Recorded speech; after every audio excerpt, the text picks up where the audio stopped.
Kate Douglas Wiggin published Mother Carey's Chickens in 1911 to immediate acclaim. It became one of the best-selling American novels of its era, outsold by only a handful of peers. This is Haberdash Books, where we recover the masterpieces that shaped literary history and then vanished without explanation. Wiggin was a household name in her lifetime, celebrated on both sides of the Atlantic for her gift for capturing the interior lives of families in transition. Yet today her work sits almost untouched. Subscribe and we'll show you why that silence happened and why this book deserves to be read again. Kate Douglas Wiggin died in 1923 at the height of her fame. Mother Carey's Chickens had sold hundreds of thousands of copies across America and Britain. It was serialized in magazines, adapted for stage and early film, read aloud in parlors, and recommended by critics as essential American literature. Wiggin herself was celebrated in her own lifetime. A pioneering educator, founder of the first American kindergarten, and an author whose name appeared alongside Alcott and Stowe. But something shifted after her death. Her books remained in print but fell from cultural conversation. By mid-century, she had become the author people's mothers had read. Charming, wholesome, safe, and therefore invisible to the literary establishment that prizes darkness and difficulty. The mechanism was simple. Commercial success became liability. Wiggin wrote for families and for women. She wrote about love and service and the small heroisms of daily life. Post-war modernism had no use for that voice. Today her erasure feels less like forgetting and more like deliberate dismissal, a kind of literary punishment for refusing to be tragic. Mother Carey's Chickens is a novel about mothers who hold families together through resourcefulness and grace, about the way ordinary people become extraordinary through love. That's not just timeless, it's quietly revolutionary. If you've loved Louisa May Alcott's Little Women or Anne of Green Gables by L.M. Montgomery, if you've ever craved a novel about families bound by genuine affection and quiet courage, then Wiggin's Mother Carey's Chickens is exactly what you've been looking for. The complete audiobook is waiting at haberdashbooks.com. Subscribe now and email hello@haberdashbooks.com with the subject line Lost Library Pass to claim any full audiobook from our catalog free. MP3 download is yours to keep, plus the EPUB when available. Refer a friend who subscribes and you both unlock another free title. The link is in the description.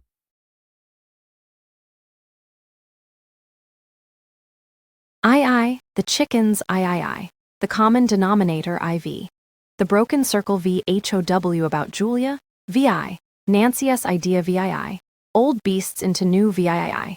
The night of BULAH Castle IX. Gilbert's Embassy X the CAREYS flitting XI. The service on the threshold XII.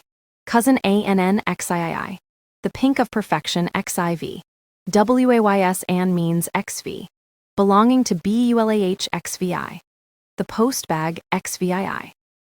Jack of all TRADES XVII. The house of LORDS XIX. Old and new XX. The painted chamber XXI. A family rhomboid XXII. Cradle GIFTS XXII. Nearing shiny wall XXIV. A letter from Germany XXV. Following the gleam XXVI. A zoological father XXVII. The Carey housewarming XXVII. TIBI SBLENDT focus XXIX. TH action fine XXX. The Inglenook XXXI. Grooves of change XXXII. Doors of daring XXXII. Mother Hamilton's birthday XXXIV. Nancy COMES out.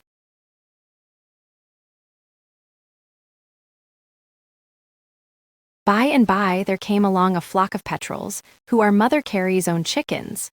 They flitted along like a flock of swallows, hopping and skipping from wave to wave, lifting their little feet behind them so daintily that Tom fell in love with them at once. Nancy stopped reading and laid down the copy of Water Babies on the sitting room table. "No more just now, Peter Bird," she said. "I hear Mother coming." It was a cold, dreary day in late October, with an east wind and a chill of early winter in the air. The cab stood in front of Captain Carey's house, with a trunk beside the driver and a general air of expectancy on the part of neighbors at the opposite windows. Mrs. Carey came down the front stairway, followed by Gilbert and Kathleen. Gilbert with his mother's small bag and traveling cloak, Kathleen with her umbrella, while little Peter flew to the foot of the stairs with a small box of sandwiches pressed to his bosom. Mrs. Carey did not wear her usual look of sweet serenity, but nothing could wholly mar the gracious dignity of her face and presence. As she came down the stairs with her quick, firm tread, her flock following her, she looked the ideal mother. Her fine height, her splendid carriage, her deep chest, her bright eye and fresh color all bespoke the happy, contented, active woman, though something in the way of transient anxiety lurked in the eyes and lips. "The carriage is too early," she said. "Let us come into the sitting room for 5 minutes. I have said my goodbyes and kissed you all a dozen times, but I shall never be done until I am out of your sight." "Oh, mother, how can we let you go?" wailed Kathleen. "Kitty, how can you?" exclaimed Nancy. "What does it matter about us when mother has the long journey and father is so ill? It will not be for very long, it can't be," said Mrs. Carey wistfully. "The telegram only said symptoms of typhoid, but these low fevers sometimes last a good while and are very weakening, so I may not be able to bring father back for 2 or 3 weeks. I ought to be in Fortress Monroe day after tomorrow. You must take turns in writing to me, children. Every single day, mother. Every single thing that happens. A fat letter every morning," they promised in chorus. "If there is any real trouble, remember to telegraph your Uncle Allen. Did you write down his address, 11 Broad Street, New York? Don't bother him about little things, for he is not well, you know." Gilbert displayed a notebook filled with memoranda and addresses. "And in any small difficulty send for Cousin Anne," Mrs. Carey went on. "The mere thought of her coming will make me toe the mark, I can tell you that," was Gilbert's rejoinder. "Better than any ogre or bugaboo, Cousin Anne is, even for Peter," said Nancy. "And will my Peter bird be good and make Nancy no trouble?" said his mother, lifting him to her lap for one last hug. "I'll be an angel boy pretty near all the time," he asserted between mouthfuls of apple, "or most pretty near," he added prudently, as if unwilling to promise anything superhuman in the way of behavior. As a matter of fact, it required only a tolerable show of virtue for Peter to win encomiums at any time. He would brush his curly mop of hair away from his forehead, lift his eyes, part his lips, showing a row of tiny white teeth. Then a dimple would appear in each cheek and a seraphic expression, wholly at variance with the facts, would overspread the baby face, whereupon the beholder, Mother Carey, his sisters, the cook or the chambermaid, everybody indeed but Cousin Anne, who could never be wheedled, would cry "Angel boy," and kiss him. He was even kissed now, though he had done nothing at all but exist and be an enchanting personage, which is one of the injustices of a world where a large number of virtuous and well-behaved people go unkissed to their graves.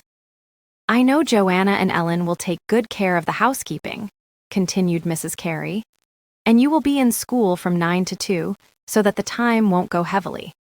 For the rest, I make Nancy responsible. If she is young, you must remember that you are all younger still, and I trust you to her. The last time you did it, it didn't work very well," and Gilbert gave Nancy a sly wink to recall a little matter of family history when there had been a delinquency on somebody's part. Nancy's face crimsoned and her lips parted for a quick retort, and none too pleasant a one, apparently. Her mother intervened quietly. "We'll never speak of last times, Gilly, or where would any of us be? We'll always think of next times. I shall trust Nancy next time, and next time and next time, and keep on trusting till I can trust her forever."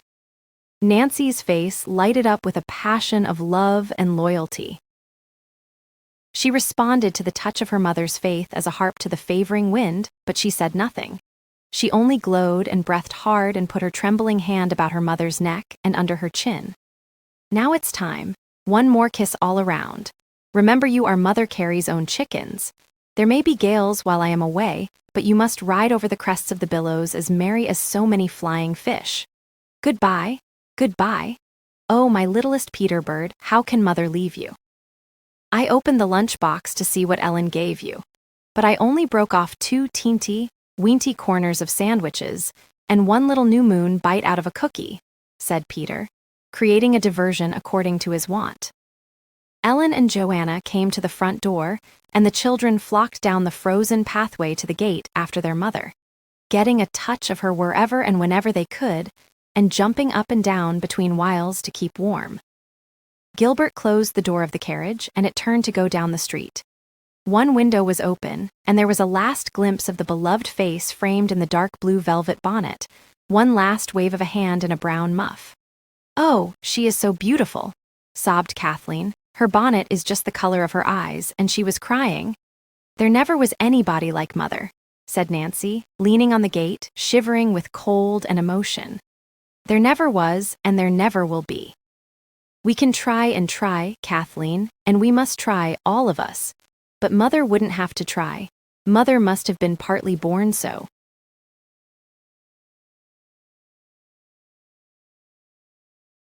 It was Captain Carey's favorite admiral who was responsible for the phrase by which mother and children had been known for some years. The captain, then a lieutenant, had brought his friend home one Saturday afternoon a little earlier than had been expected, and they went to find the family in the garden. Laughter and the sound of voices led them to the summer house, and as they parted the syringa bushes, they looked through them and surprised the charming group.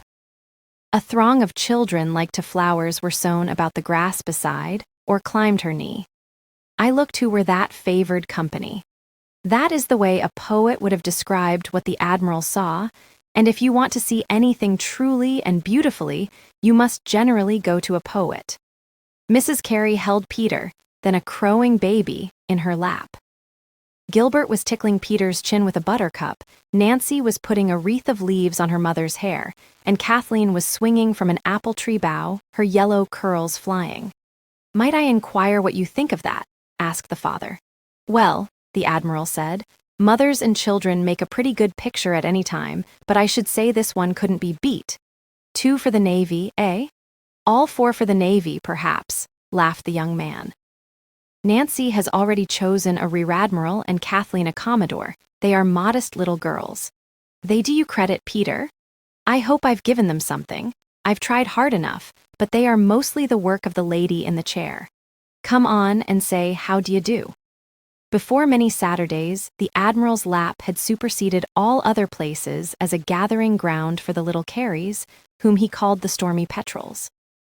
Mother Carey, he explained to them, came from the Latin mater cara, this being not only his personal conviction, but one that had the backing of Brewer's Dictionary of Phrase and Fable. The French call them les oiseaux de Notre Dame. That means the birds of Our Lady, Kitty, and they are the sailors' friends. Mother Carey sends them to warn seafarers of approaching storms and bids them go out all over the seas to show the good birds the way home. You'll have your hands full if you're going to be Mother Carey's chickens. I'd love to show good birds the way home, said Gilbert. Can a naughty bird show a good bird the way home, Addie? This bland question came from Nancy, who had a decided talent for sarcasm, considering her years.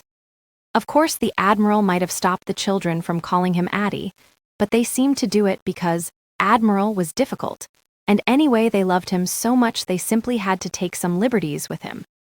Besides, although he was the greatest disciplinarian that ever walked a deck, he was so soft and flexible on land that he was perfectly ridiculous and delightful. The day when the children were christened Mother Carey's chickens was Nancy's 10th birthday, a time when the family was striving to give her her proper name, having begun wrong with her at the outset. She was the first, you see, and the first is something of an event, take it how you will. It is obvious that at the beginning they could not address a tiny thing on a pillow as Nancy, because she was too young.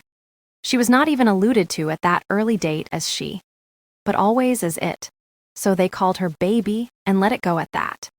Then there was a long period when she was still too young to be called Nancy, and though, so far as age was concerned, she might properly have held on to her name of Baby, she couldn't with propriety, because there was Gilbert then, and he was Baby. Moreover, she gradually became so indescribably quaint and bewitching and comical and saucy that That's the opening of a novel about what it means to hold a family together when everything is breaking. Chapter 1 has just ended, but Mother Carey's real test is only beginning. Subscribe and claim your free Lost Library audiobook at haberdashbooks.com. We bring you a new forgotten classic every single day.